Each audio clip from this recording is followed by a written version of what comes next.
Well, the negative trait I dislike in others is dishonesty. I believe it's always good to be open to people, to be say things the way they are, and not pretend all is well and have all ill feelings towards others, particularly if you're in a team, because it's counterproductive. So it's always good to discuss differences and learn from each other, and together everyone achieves more.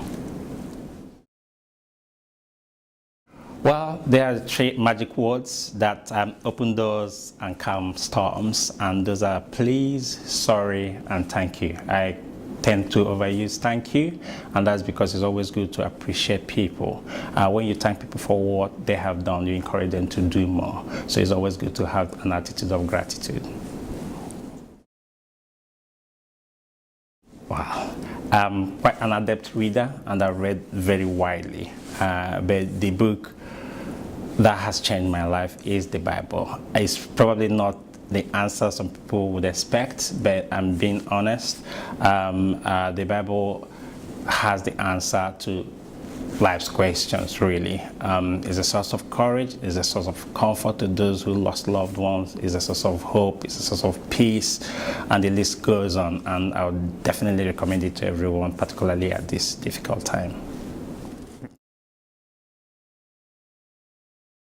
Without hesitation, during the first wave of the pandemic, we were dealing with something that many of us didn't know much about, and there was immense pressure on patients, relatives, because they couldn't visit, and healthcare workers. So it was a trying period for everyone.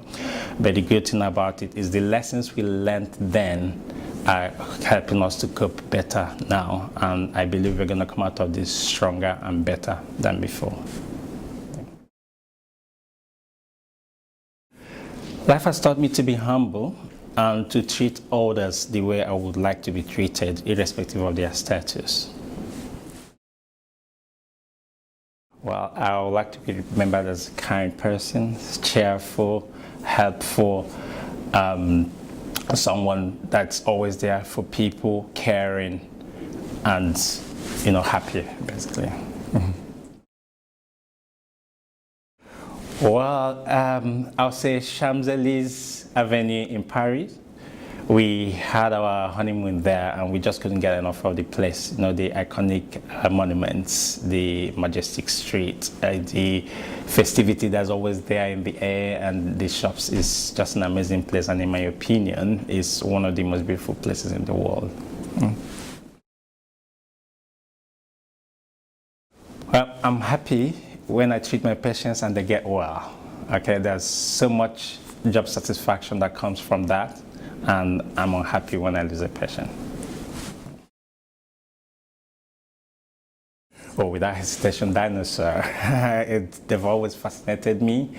And my 6-year-old, just like many children, is even more fascinated than I am. And he's always bombarding me with questions. So without doubt, Dinosaur, it would be great to have a live dinosaur park.